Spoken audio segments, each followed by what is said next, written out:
بسم اللہ الرحمن الرحیم۔ ممنوع اوقات، 3 اوقات میں ہر قسم کی نماز پڑھنا ممنوع ہے۔ کوئی بھی فرض، نفل، واجب یا سجدہ تلاوت ان اوقات میں نہیں کر سکتے۔ نمبر 1 طلوع آفتاب، نمبر 2 زوال، نمبر 3 غروب آفتاب۔ مکروہ اوقات، یہ وہ اوقات ہیں جن میں نفل نماز نہیں پڑھ سکتے، قضا نماز پڑھ سکتے ہیں۔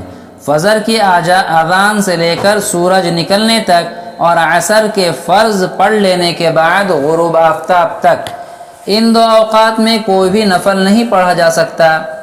واجب نماز مثلا قضا نماز پڑھ سکتے ہیں، جنازہ بھی پڑھ سکتے ہیں، سجدہ تلاوت بھی کر سکتے ہیں۔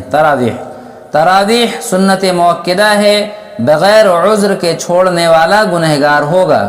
تراویح 20 رکعت ہیں۔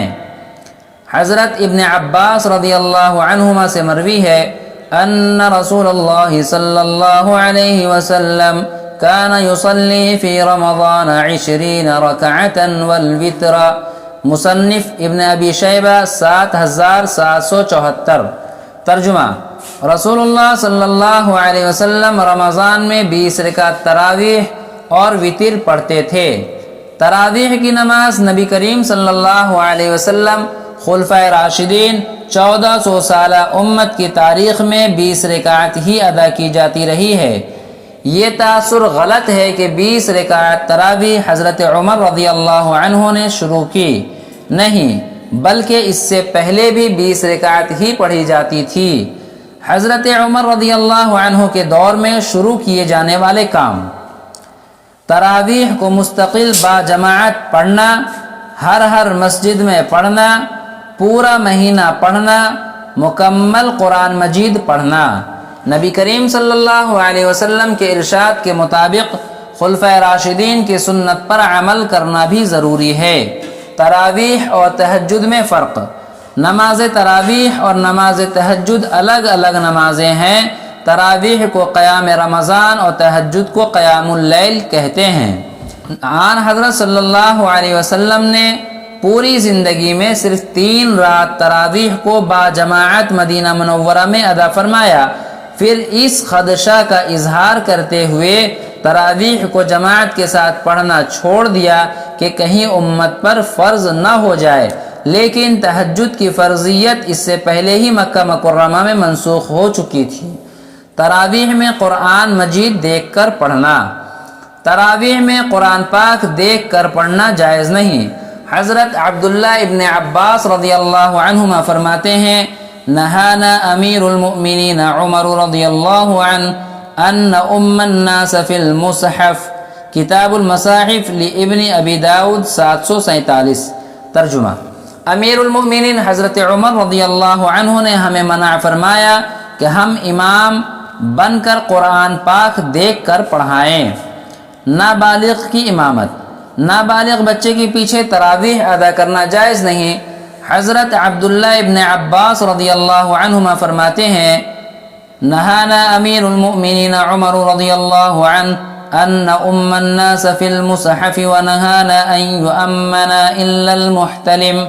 کتاب المصاحف لابن ابی داود 747۔ ترجمہ: امیر المؤمنین حضرت عمر رضی اللہ عنہ نے ہمیں منع فرمایا کہ ہم امام بن کر قرآن پاک دیکھ کر پڑھائیں، اور ہمیں یہ حکم دیا کہ بالغ ہی امامت کروائیں۔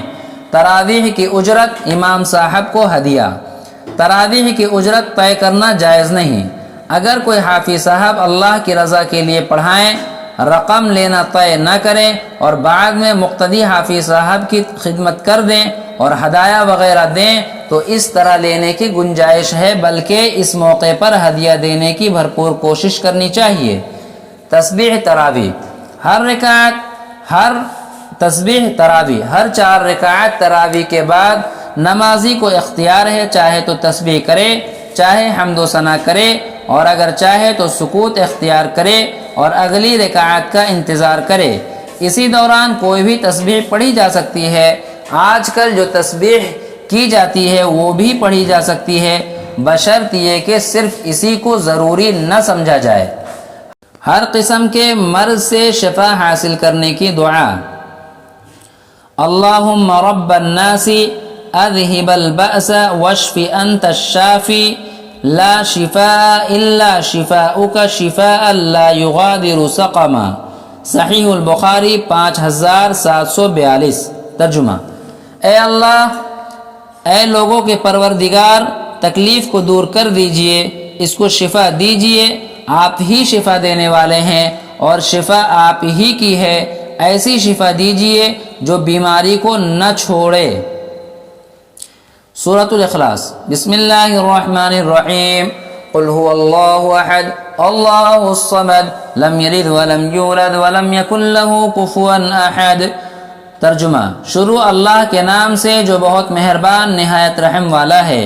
کہہ دیجئے کہ اللہ ایک ہے، اللہ ہی ایسا ہے کہ سب اس کے محتاج ہیں، وہ کسی کا محتاج نہیں، نہ اس کی کوئی اولاد ہے اور نہ وہ کسی کی اولاد ہے اور کوئی اس کا ہمسر نہیں۔